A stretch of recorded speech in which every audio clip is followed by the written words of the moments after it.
Vendredi 26 septembre, aujourd'hui au bulletin.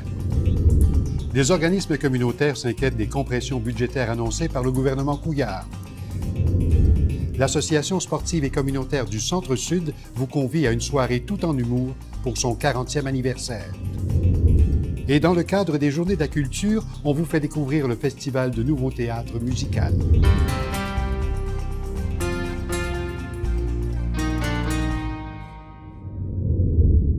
Mesdames, Messieurs, bienvenue au bulletin. D'abord, on va parler de ces compressions qui sont annoncées par le gouvernement Couillard. On veut endiguer le déficit budgétaire de la province et ce sont des coupures qui vont toucher plusieurs organismes, y compris des organismes communautaires. Et pour mieux tenter de cerner les enjeux, je reçois François Bergeron, il est directeur de la Corporation de développement communautaire Centre-Sud. Monsieur Bergeron, bonjour. Merci de me recevoir.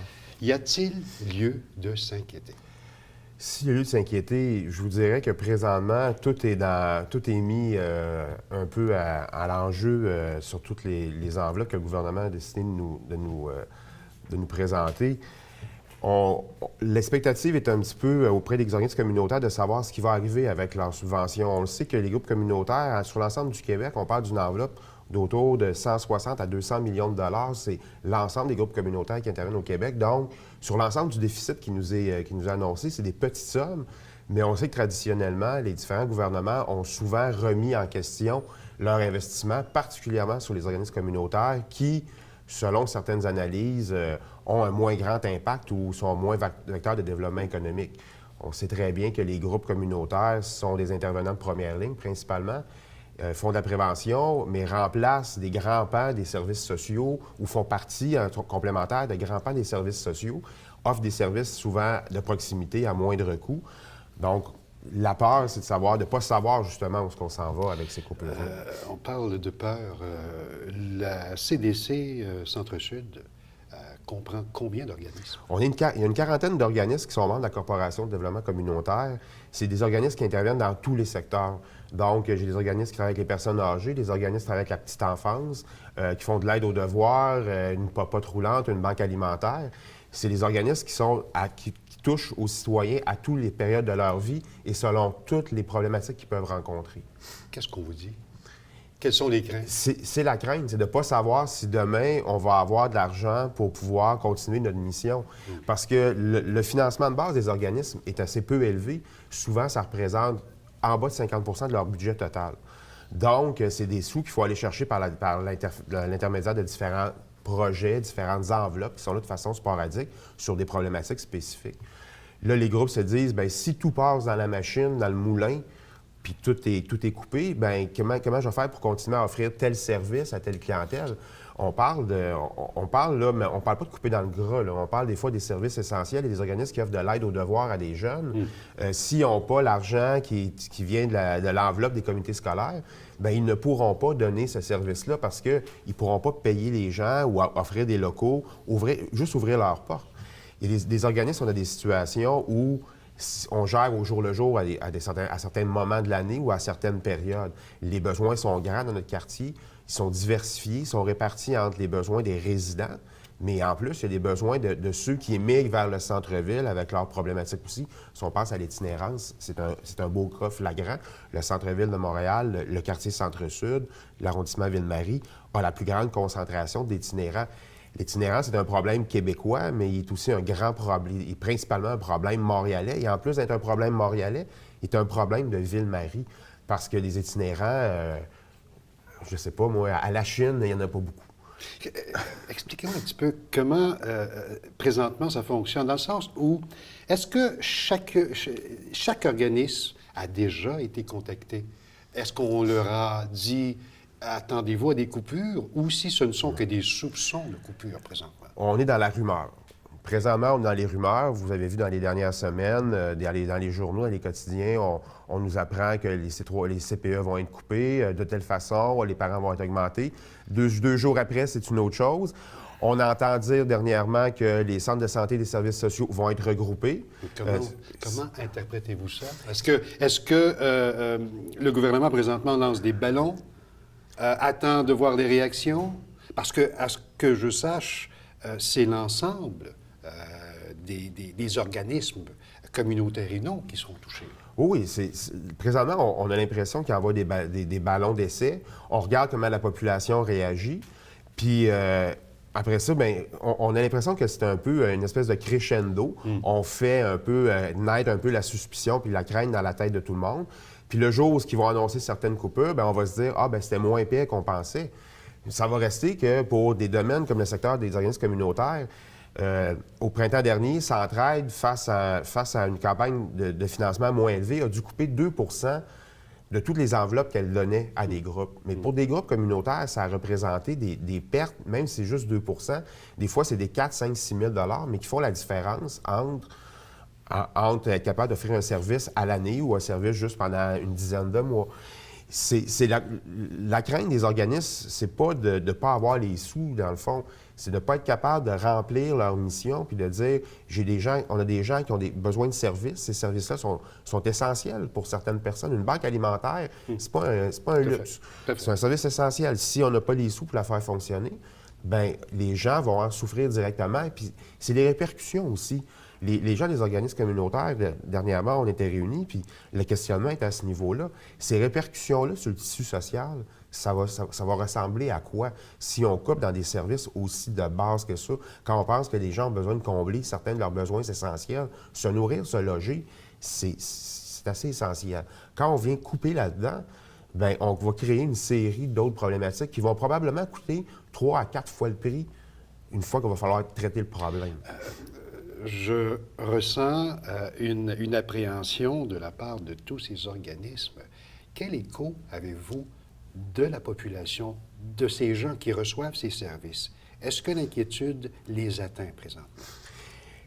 Pour l'instant, l'inquiétude n'atteint pas nécessairement directement les gens qui ont les services parce que, de tradition, les organismes communautaires vont faire en sorte de ne pas générer une panique autour de ces enjeux-là. À moins d'arriver à une situation beaucoup plus corsée où là, on n'a pas le choix. Mais le mot passe, le discours est tellement puissant au niveau des coupures potentielles que tout le monde en discute. Puis il suffit juste de marcher dans la rue, d'aller au dépanneur du coin. Le propriétaire du dépanneur va en parler. La personne que vous attendez à l'autobus, c'est dans les pages des journaux à grandeur.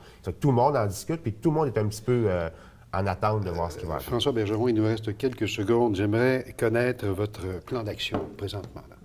Présentement, on essaye le plus possible de voir, d'attendre, de voir c'est quoi les coupes, comment ils vont se déployer. Au niveau national, on est regroupé dans une corporation au niveau national des CDC où on a commencé à faire des démarchages politiques auprès des élus pour savoir, bien, on peut-tu économiser certains secteurs au niveau de la prévention, au niveau du service aux personnes, en démontrant le fait que c'est très peu d'argent investi si on se compare à des secteurs comme les investissements qui sont faits au niveau du développement économique, qui, on a vu dernièrement, ne rapportent pas toujours autant d'argent ou autant de profit qu'espéré.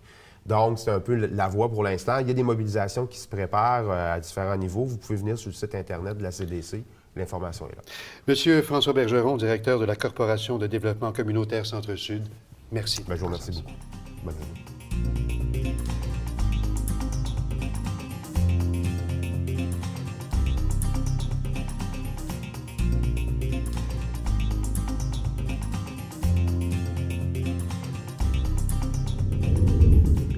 Nous en sommes maintenant à notre revue de presse des hebdos de quartier. Dans Nouvelle-Hochelaga-Maisonneuve, sucre l'antique met à pied 59 employés de son usine d'Hochelaga-Maisonneuve. Une situation qui chamboule la vie des travailleurs, mais aussi de leur entourage. La journaliste Audrey Gauthier a recueilli leurs commentaires et nous livre leurs inquiétudes. Dans Le Progrès Saint-Léonard, Frédéric Charret écrit que les citoyens de Saint-Léonard traînent de la patte en ce qui a trait à la récupération des matières résiduelles. Selon le bilan émis par le service d'environnement de la Ville de Montréal, l'arrondissement Saint-Léonard a récupéré 49 % des matières recyclables de son territoire. C'est 21 % de moins que l'objectif émis pour le plan d'action 2011-2015 ébauché dans le cadre de la politique québécoise de gestion des matières résiduelles. L'avenir de l'Est, titre « Personnes handicapées, difficile de trouver un emploi ». Samantha Valencia nous raconte l'histoire de persévérance d'une résidente de Pointe-aux-Trembles atteinte de paralysie cérébrale. Cette éducatrice spécialisée a été à la recherche d'emploi pendant près de 15 mois, mais toujours sans succès. Devant la disparition de ses attentes, elle a décidé de prendre les choses en main en créant sa propre entreprise, une garderie dédiée aux enfants de 1 à 5 ans qui présentent un handicap physique ou intellectuel. Dans le journal de Saint-Michel, Jean-François Lacerte nous explique toute la mécanique menant aux élections scolaires du 2 novembre prochain. Ce sera la première fois que la présidence des commissions scolaires sera désignée au suffrage universel. Antérieurement, le président ou la présidente du regroupement citoyen ayant obtenu le plus grand nombre de voix était nommé d'office à ce poste de direction. Par ailleurs, on apprend que le journal Le Plateau débute une collaboration avec la Société d'histoire et de généalogie du Plateau Mont-Royal pour la publication de photos d'archives du quartier avec une mise en contexte de celle-ci. Les lecteurs pourront retrouver ces clins d'œil historiques sur le site Internet du journal, mais également dans son format papier. Et finalement, dans Le Messager Verdun, le journaliste Pierre Ducier témoigne de la fierté des Verdunois qui ont participé samedi dernier au grand nettoyage de la berge, à la hauteur de l'auditorium et dans les environs. Ce grand nettoyage était l'occasion de faire une différence pour le maintien de la santé de nos cours d'eau. Le Fonds mondial pour la nature et l'Aquarium de Vancouver sont à l'origine du programme de nettoyage des rivages canadiens qui revenait pour une deuxième année à Verdun. Dans notre segment quartier par quartier, on cible semaine après semaine un journal de quartier pour connaître l'actualité qui retient l'attention de ses citoyens. Mais cette semaine, on fait exception parce que nous explorons l'actualité 2.0 de l'arrondissement Rosemont-la-Petite-Patrie avec le média Internet de Rue Masson. On a invité pour nous parler de la journaliste, auteure, elle est cofondatrice de ruemasson.com, Madame Cécile Gladel. Bonjour, Madame Gladel. Bonjour. Bienvenue. Merci Les beaucoup. Sujets chauds. Ah, il y en a toujours. Puis je vous rassure, les sujets 2.0 sont les mêmes que sur papier ou dans la vie. Ouais. Ça change pas grand-chose, sauf que les citoyens nous informent plus rapidement. Des fois, ils nous donnent leurs sujets et nous disent qu'est-ce qui les inquiète ou des choses comme ça. Et je vous avouerai que dans Rosemont, pour l'instant, le sujet numéro 1, peut-être du point de vue politique, qui va devenir le sujet numéro 1 de l'automne, c'est la réforme Coderre, le financement des arrondissements qui va être réduit. Donc, il faut couper les compressions qui vont sûrement atteindre les citoyens à un moment donné. Donc ça, c'est un sujet chaud. Est-ce qu'on sait concernant cette réforme Coderre exactement le montant précis, les conséquences? L'arrondissement doit couper 1,4 million, ce qui est beaucoup. Une petite conséquence qui est arrivée dernièrement, c'est que l'arrondissement a donné de l'argent à un groupe communautaire pour un jardin communautaire et c'était 6 400 à peu près par année.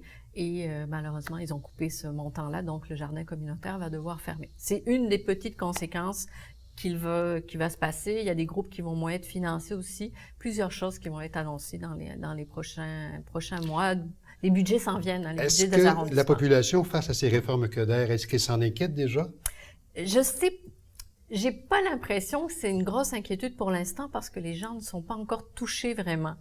Et est-ce que c'est aussi parfois une joute politique, hein? Parce que nous, l'arrondissement Rosemont-la-Petite-Patrie, le maire et toute l'équipe viennent et Projet Montréal. Donc, c'est sûr qu'il y a toujours des joutes politiques aussi. Ils ne peuvent pas être pour, ils sont dans l'opposition. Donc, il y a aussi des petits, des choses politiques, hein, là-dedans. Donc, ça, c'est... Est-ce que la population va s'y intéresser? J'en suis pas encore certaine. On verra bientôt. On le verra quand le budget va être déposé. Mais les budgets ne sont pas les sujets préférés de la population. On le voit, moi, l'année dernière, quand on y a été, il y avait 4 citoyens lors de l'adoption du budget. Donc, on verra si cette année, il y a plus de Est-ce que le sujet des dodanes intéresse davantage la population du quartier? Oui, les dodanes, tout le monde en veut un dans sa rue. Alors, ça, c'est impossible, malheureusement, hein, pour ceux qui en veulent, parce que la circulation, la vitesse est le sujet numéro 1 lors des conseils d'arrondissement. Les gens viennent se plaindre de la vitesse dans leur rue, que les gens vont trop vite. Donc, ils veulent des dodanes, ils veulent mesures pour ralentir la vitesse. Les Donald en seront une. Le maire a annoncé aussi que bientôt, il allait voir avec les autres arrondissements autour de mettre la vitesse, de limiter la vitesse à 30 km/h partout. Actuellement, c'est 50 sur les artères, 30 dans les rues résidentielles, 40 dans les rues résidentielles. Il voudrait mettre ça à 30. Le gouvernement du Québec a annoncé que ça serait peut-être partout au Québec, donc on va voir dans les prochaines semaines comment ça va se mettre en place. Mais c'est un sujet chaud aussi avec le stationnement. Dan, sur les voies résidentielles, les voies commerciales également? Non, c'est seulement les voies résidentielles, évidemment, surtout aux abords des parcs, des écoles, des choses comme ça, là où pour faire ralentir surtout les écoles et des endroits spécifiques. Mais il y en a encore une centaine qui vont être installés dans l'arrondissement. On va en avoir plus de 300, je pense. Vous m'avez laissé entendre que vous aimeriez bien parler de stationnement aussi. Le stationnement, c'est un problème parce qu'il y a de plus en plus de voitures, de plus en plus de citoyens veulent le stationner dans la rue. Et dans l'arrondissement Rosemont-la-Petite-Patrie, les vignettes, le coût des vignettes a beaucoup augmenté. Ça a été augmenté de 70 à 130 $. Donc, évidemment, les gens ne sont pas contents. Ils veulent plus de vignettes, mais ils veulent pas qu'elles soient plus chères. Donc là, on a aussi des problèmes et le maire dit, le stationnement sur rue n'est pas un droit, mais un privilège. Donc, et ça a un coût. Donc voilà, c'est aussi la discussion. Il nous reste quelques secondes, mais on ne peut pas ne pas aborder le sujet de la construction de condos. Ah oui, chaque fois, l'arrondissement Rosemont-la-Petite-Patrie est l'arrondissement à Montréal où il y a le plus de construction de condos en 2013-2014, selon les plus récents chiffres. Et c'est un sujet, les gens, à chaque fois que l'on parle de ça, ils sont contre, ils critiquent ça, ils ne veulent pas de condos, sauf que les condos s'achètent. Et les gens en veulent aussi parce que ça permet d'accéder à la propriété de façon plus... Le logement social, lui? C'est ça le problème, c'est qu'il y a beaucoup de gens qui se plaignent de l'augmentation du coût des maisons, l'augmentation des loyers, évidemment. Donc, moins de logements sociaux. Il y a quand même quelques logements sociaux qui sont intégrés dans les projets de condos. On en a 2 gros projets qui sont en construction actuellement dans Rosemont-la-Petite-Patrie. Et il y a il y a à peu près 15 à 20% de logements sociaux qui sont réservés. Donc, c'est un gros sujet aussi, mais c'est ça. Il y a des condos qui se construisent. Il nous reste à peu près 60 secondes et vous avez une primeur. Presque une primeur. Oui, écoutez, on l'a annoncé à nos lecteurs, mais comme on ne fait jamais les choses comme tout le monde, on a commencé, ça va faire 5 ans au mois de février 2015 qu'on est sur le web, qu'on a commencé tout ça. Et la semaine prochaine, on va lancer notre première revue papier. Hebdomadaire? Non, on va y aller beaucoup plus doucement et ça va être 3 fois par année à peu près pour le moment. On va voir comment ça fonctionne, mais ça sera une petite revue parce que tout le monde n'est pas sur Internet. Les gens des fois veulent aller plus en profondeur, lire des dossiers plus longs et c'est ce qu'on va faire avec la revue papier. On va creuser un peu plus. Je peux pas donner encore le sujet de la première revue, mais ça sera la semaine prochaine. Je se garde des petits secrets. Ben oui, il faut bien. Cécile Gladel, merci beaucoup d'être venue. Merci beaucoup de nous avoir enseigné sur Rosemont-la-Petite-Patrie. Ça fait très plaisir. Bon succès et à la journaliste et à l'auteur et à la cofondatrice de Rumation.com. Merci beaucoup. À bientôt, merci. Merci. Au revoir. Il y a 51 ans, le 21 septembre 1963, on inaugurait la Place des Arts avec la présentation d'un concert de l'Orchestre symphonique de Montréal dans la grande salle rebaptisée plus tard salle Wilfrid Pelletier. Ainsi prenait forme le rêve du maire Jean Drapeau de doter Montréal d'infrastructures culturelles modernes et de niveau international. Les travaux avaient débuté en février 1961. Les salles Maisonneuve et Port-Royal, devenues plus tard le théâtre Jean Duceppe, furent inaugurées dans le cadre d'Expo 67. Pour sa part, le Studio Théâtre débuta ses activités à partir de 1978, la 5e salle en 1992, puis la Maison symphonique en 2011. Aujourd'hui, son esplanade accueille nombre d'événements culturels et sert de résidence à l'Orchestre symphonique de Montréal, à l'Opéra de Montréal et au Grand Ballet canadien. Reliée au complexe Desjardins et au Palais des Congrès, la Place des Arts forme avec le Musée d'art contemporain le plus grand ensemble culturel polyvalent au Canada. Après la pause, On parle du 7e Festival du Nouveau Théâtre musical et on vous invite à un spectacle bénéfice mettant en vedette Yvon Deschamps.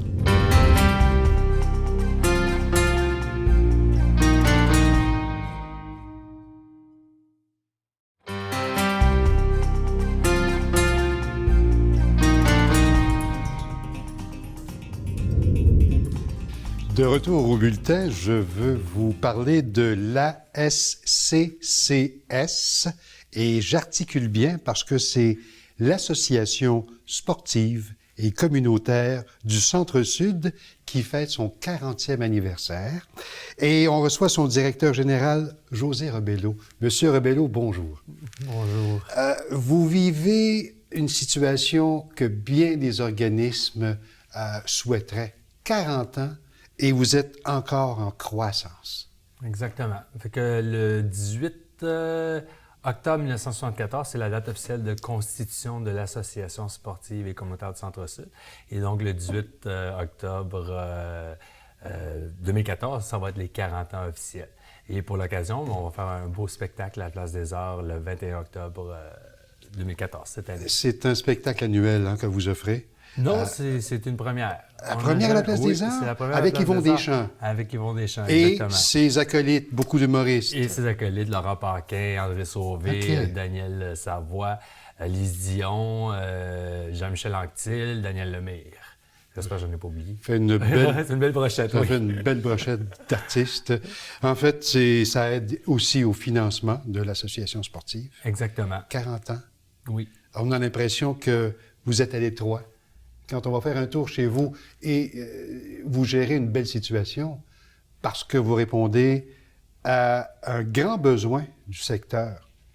Et j'ai l'impression que plus vous grossissez, plus vous avez besoin de grossir. Exactement. Ça avait commencé dans un sol d'église en 1974. Et avec les besoins, il y avait un édifice, une ancienne salle de quilles. Ils ont acheté ça, rénové ça. Creuser le sous-sol à l'appel, c'est des bénévoles à cette époque-là. Ils ont creusé le sous-sol à l'appel. Oui. À l'appel, là, carrément. Là, oui. C'était pas des entrepreneurs, c'était les bénévoles qui ont fait ça.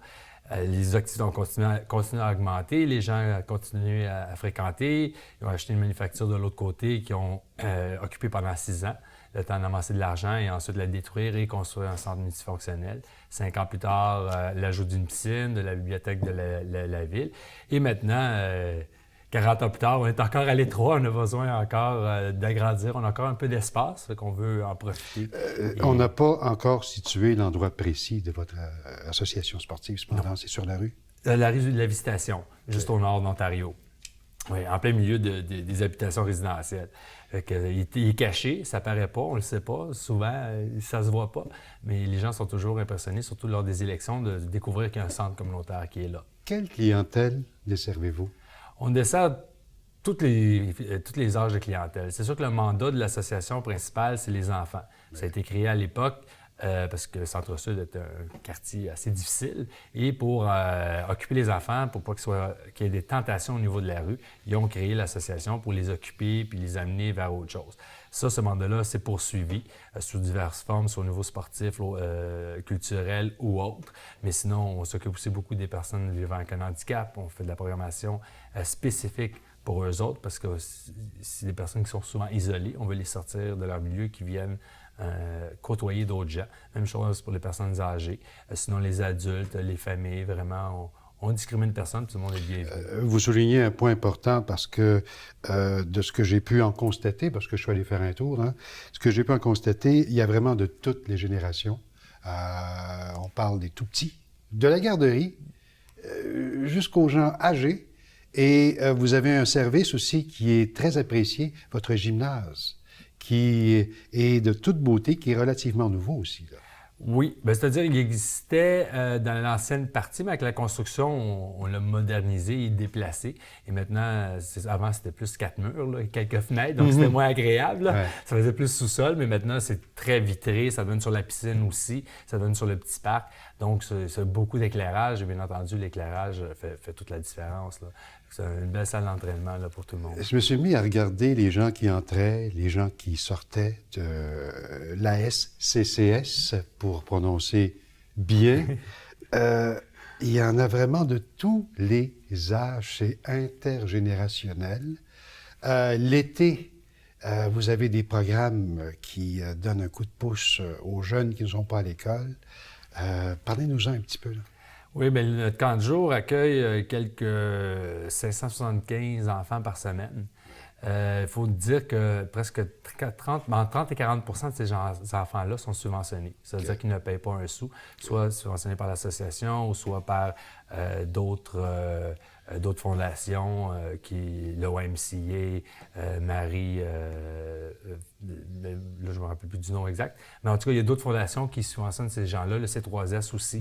On a aussi 42 enfants en accompagnement. Ça veut dire des enfants qui vivent avec un handicap. Donc, c'est du 1 pour 1, de l'autisme, de la déficience intellectuelle, de la déficience physique, etc. Fait que ça fait beaucoup de monde dans la place pendant l'été, mais c'est tout à fait plaisant là, de voir ces enfants-là s'amuser. Puis là, ils ont l'occasion de faire une panoplie d'activités, du hockey, patinage artistique, la natation, du soccer, du basket, du multimédia. On avait même un volet écologique cette année, immersion anglaise.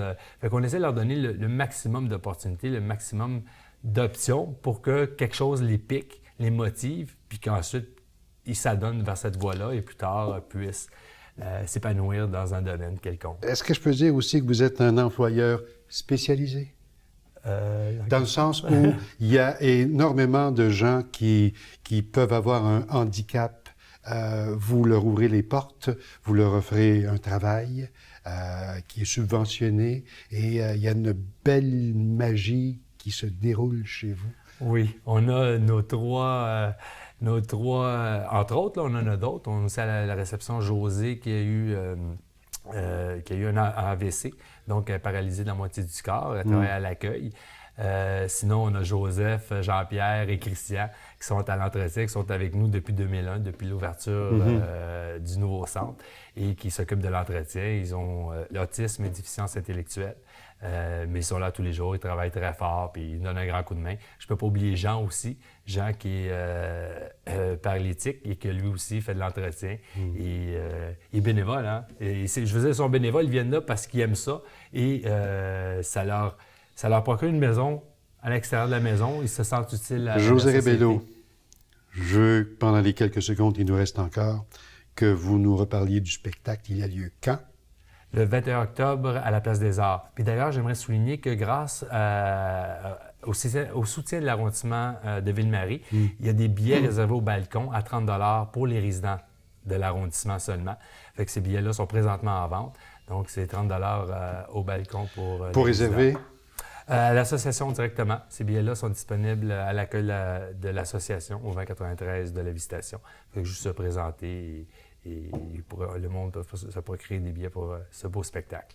Juste avant de terminer, Yvon Deschamps, qui est un peu votre porte-parole depuis 40 ans déjà. De 30 ans. Depuis 30 ans, lui? Oui, de 85, en fait, qu'il avait commencé avec notre première campagne de financement. Puis depuis ce temps-là, il ne nous a jamais abandonnés. Il est toujours là, puis il nous présente un spectacle sur un plateau d'argent qu'on ne pouvait pas refuser. José Rebello, merci beaucoup de votre présence. Bon succès à la SCCS. Merci beaucoup. À bientôt. À bientôt. Merci.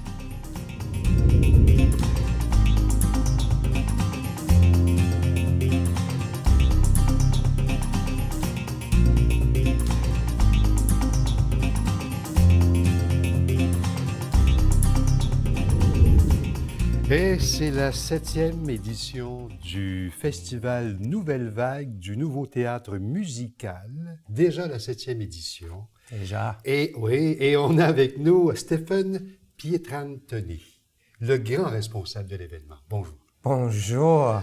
On a réussi à vous sortir de toute l'énergie que vous mettez présentement parce que c'est du 25 au 28. Oui. Ça veut dire que vous êtes en plein dedans présentement. Le montage qui se fait pendant qu'on se parle, il y a des gens qui courent comme des abeilles. On m'a dit que c'était le seul festival bilingue du genre au Canada, entièrement dédié au théâtre musical émergent. C'est absolument vrai.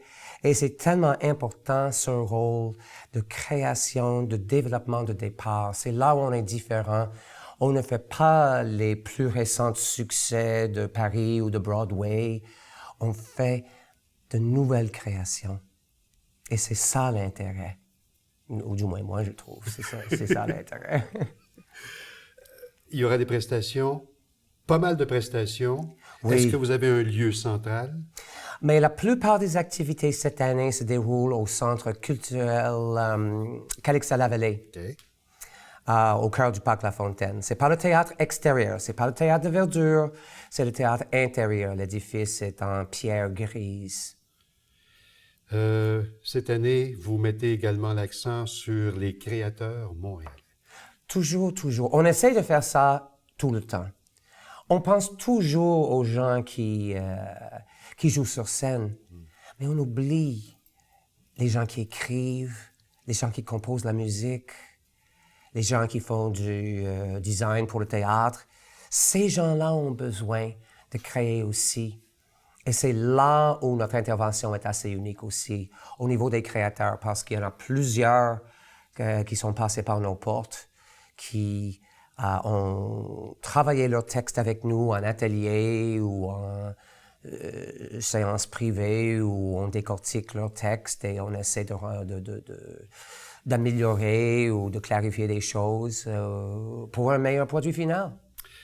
Il y a des séminaires éducatifs aussi qui sont compris dans l'ensemble des activités. Oui, oui, oui. Il y en a moins cette année que d'habitude, ça a juste donné comme ça.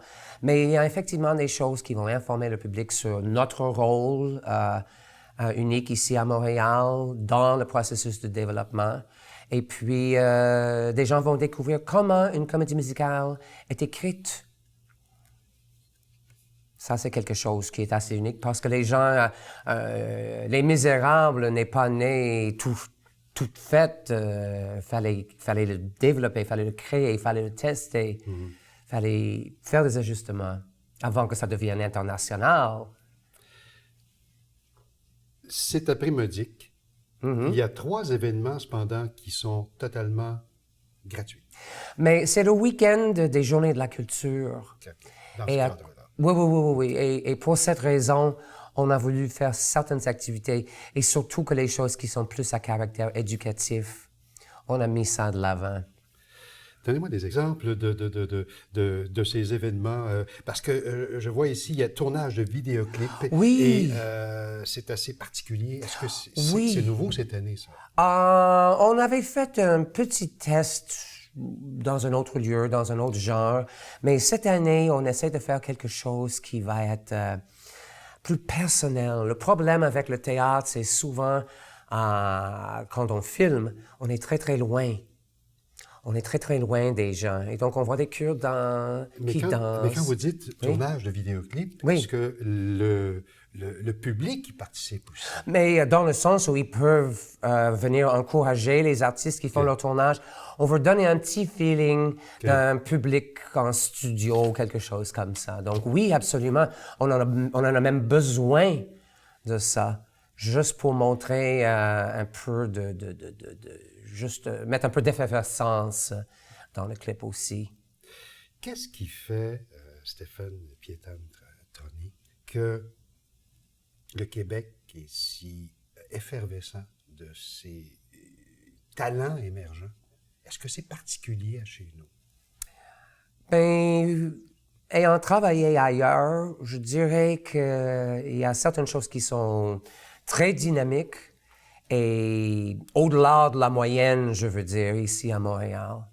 En général, on a beaucoup de gens qui sont bien formés dans leur métier.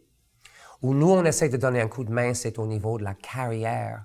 Parce que c'est bien beau d'être un bon acteur sur scène, mais si vous n'avez aucune idée comment vous y prendre pour gérer une vie, une carrière au grand complet, on essaie de partager notre sagesse avec les jeunes. Vous êtes créateur, fondateur du Centre éducatif pour le théâtre à Montréal. Oui, effectivement.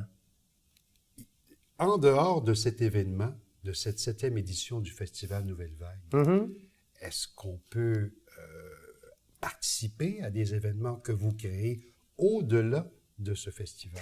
Oui, absolument. On va participer en février avec les Voix culturelles des Faubourgs sur un grand projet qui va occuper différents lieux sur la rue Ontario-Est. On essaie de faire valoir les faubourgs, justement. Et nous, on va avoir des activités associées à ça, nous. D'ailleurs, 60s Follies qu'on présente, c'est un petit test parce qu'on veut voir si on est sur la bonne voie. On est toujours en train d'essayer de tester. Donc, ce que les gens vont voir, ça, c'est le vendredi soir.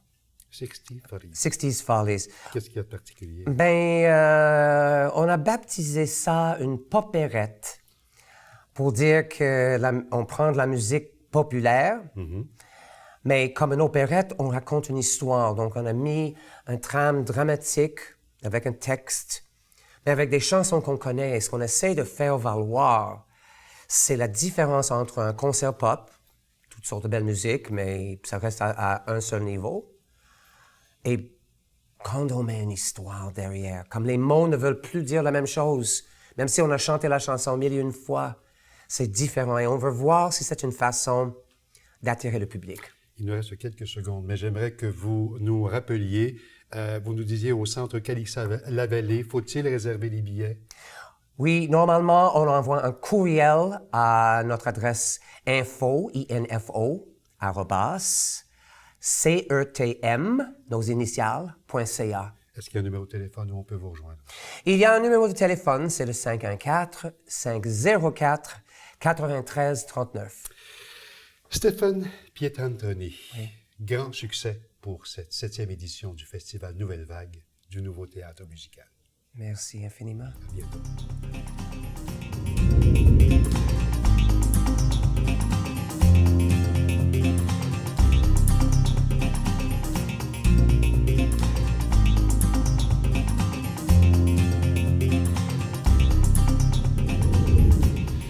Mesdames, Messieurs, nous abordons cette semaine un segment qui vise à vous présenter des gens ordinaires, mais des gens qui font des choses extraordinaires, des gens qui bougent, des gens qui font bouger les choses en particulier. Et cette semaine, on a comme invité Linda Noël, elle est présidente du Cercle des handicapés visuels de Ville-Marie. Bonjour. Madame Noël, bonjour. Madame Noël, vous êtes une femme active, vous êtes une femme de mission, vous encouragez, vous accompagnez des personnes qui souffrent de handicap visuel. Oui, exactement. Depuis combien d'années? Oh, ça fait longtemps. Bien, c'est-à-dire que ça fait 2 ans que je suis présidente du Cercle des handicapés visuels Ville-Marie, mais avant ça, je faisais du bénévolat, donc ça fait plusieurs années. J'ai toujours fait du bénévolat, que ce soit dans un organisme ou un autre. J'ai toujours fait du bénévolat tout le temps. Fait que ça fait plusieurs années, très, très longtemps. Vous êtes non-voyante depuis 21 ans, semble-t-il. C'est-à-dire j'avais 25 ans. Ça fait 31 ans. Ça fait 31 ans le 23 septembre que j'ai été déclarée officiellement handicapée visuelle. Parce qu'au début, je voyais d'un œil. J'étais aveugle de naissance de l'œil droit. Puis l'œil gauche, bien, c'est arrivé à l'âge de 25 ans. Et puis, j'ai été opérée, j'ai eu des traitements de laser, puis tout. Mais le 23 septembre, là, on m'a dit c'est définitif, il n'y a plus rien à faire. Et vous avez décidé d'aider ceux qui sont en perte d'autonomie visuelle ou qui sont carrément aveugles. Oui, exactement, c'est ça. Parce que je me suis dit, moi... je suis pas le genre de personne qui reste à la maison et puis qui se croise les bras puis qui attend. Fait que j'ai toujours été très active. Au moment où c'est sûr qu'on a des moments de déprime, ça c'est sûr, c'est normal. On a nos moments de déprime comme tout le monde, mais je veux dire c'est important de se prendre en main et puis de prendre notre courage à 2 mains comme on dirait et puis d'aller pour aller vers des activités ou aller vers des personnes qui peuvent nous aider. Le Cercle des handicapés visuels de Ville-Marie, quel service offre-t-il? Nous autres, on est une association de loisirs principalement. C'est-à-dire qu'on a des activités régulières, comme on a les quilles le lundi soir, on fait de l'aquaforme, on a aussi du baseball poche. Ça, c'est des activités régulières. Comme le yoga aussi, c'est une activité régulière. Mais à chaque mois, on a une sortie. On fait, comme on est allé aux Pommes le 6 septembre, au mois de 4 octobre, on a un michoui. Au mois de novembre, on va dans une brasserie avec la danse toute la soirée. Fait qu'à chaque mois, on a une activité différente, une sortie, on va dans un endroit différent. Et puis à ce moment-là, on a un autobus. L'autobus, justement, on le prend ici à Place Frontenac. Et puis on se rend sur l'endroit où on va aller pour nos activités. Qui peut s'inscrire à votre cercle? Toute personne qui a un handicap visuel, qui est reconnu soit par l'Institut national canadien des aveugles ou par l'Institut Nazareth et Loubraille. Puis à ce moment-là, la personne peut s'inscrire et puis elle peut devenir membre avec nous. Puis à ce moment-là, participer aux activités. Mais on a aussi besoin de bénévoles, des personnes qui voient, qui pourraient nous servir de guide. Parce que on a souvent les gens ont besoin d'une aide. Et puis, surtout quand on va dans des milieux qu'on ne connaît pas, c'est bien important pour nous autres d'avoir un guide. Fait que c'est pour ça qu'on est aussi à la recherche de personnes qui voient puis qui seraient intéressées à nous guider, là, nous emmener aux activités.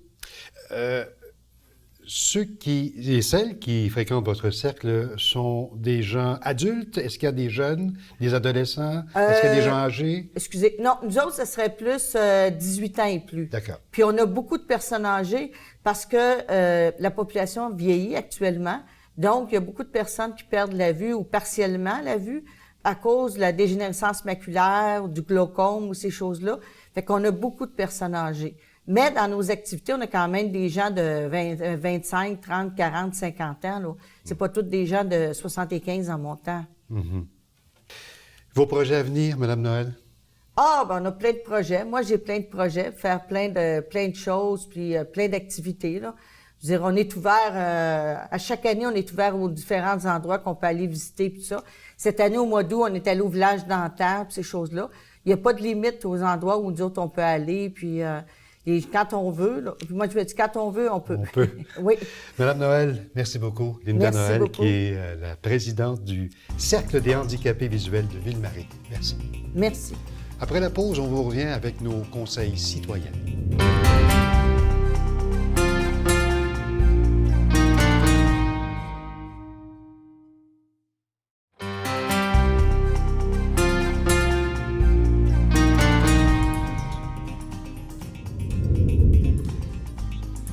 On est de retour de la pause et on en est maintenant au segment Conseil citoyen. On reçoit aujourd'hui Muriel Martinez. Muriel Martinez, elle est de l'Association des popotes roulantes du Montréal métropolitain. Madame Martinez, bonjour. Bonjour.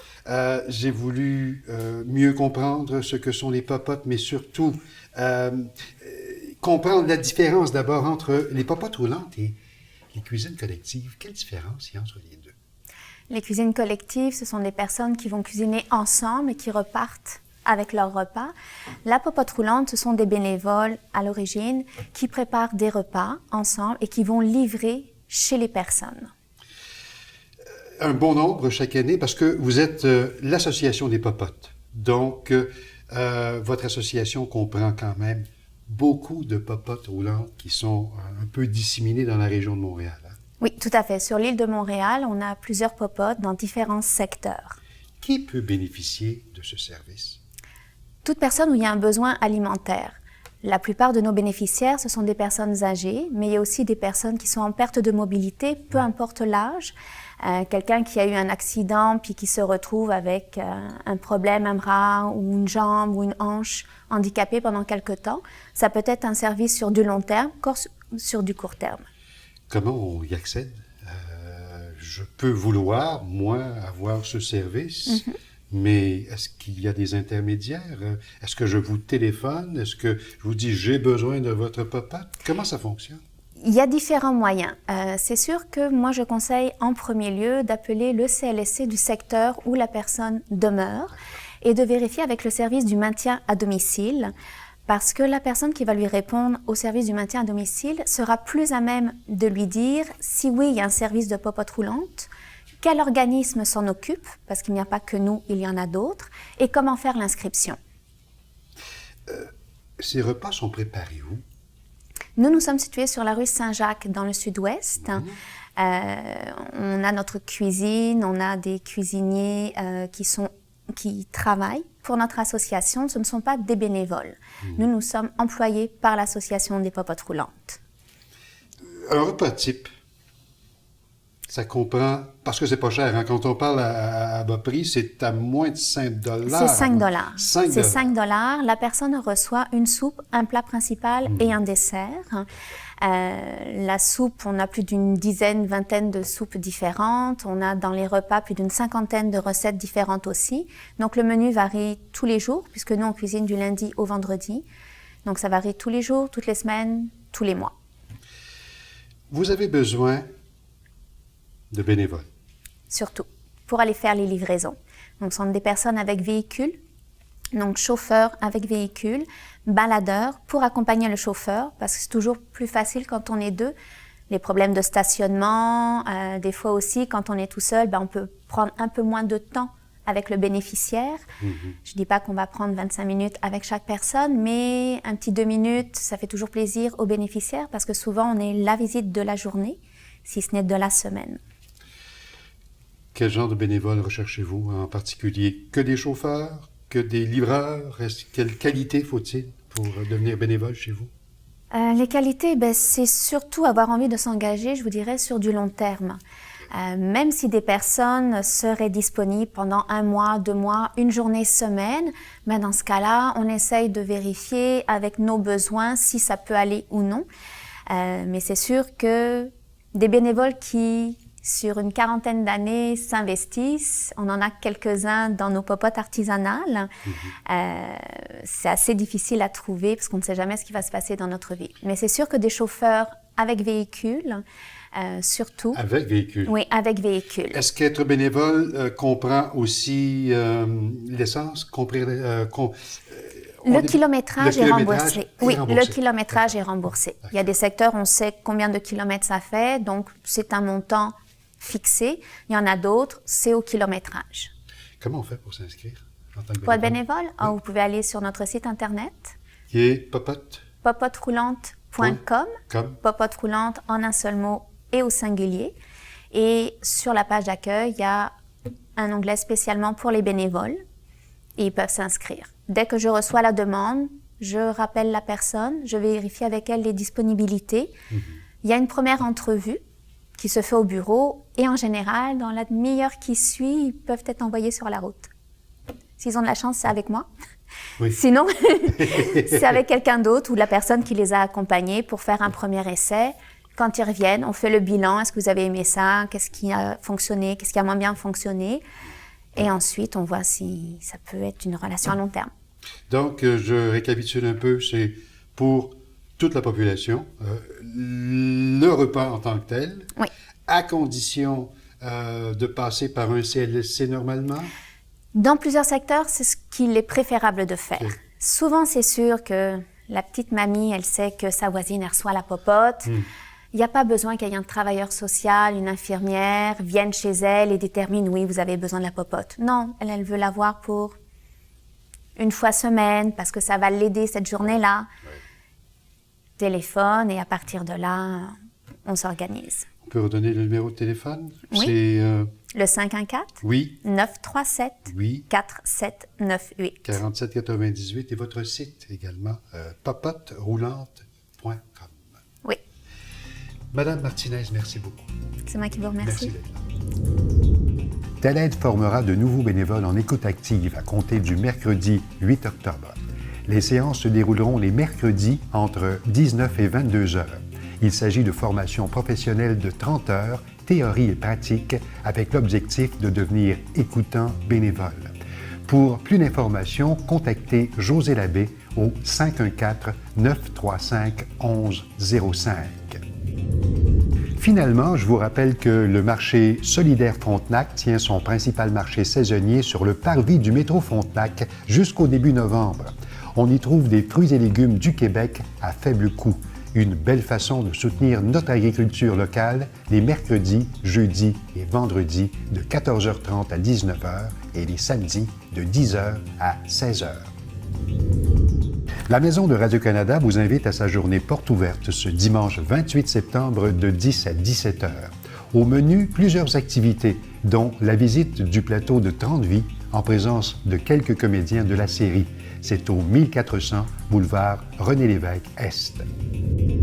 Ce week-end, on souligne le 20e anniversaire du décès du poète et homme politique Gérald de Godin, à la place qui porte son nom à la sortie de la station de métro Mont-Royal.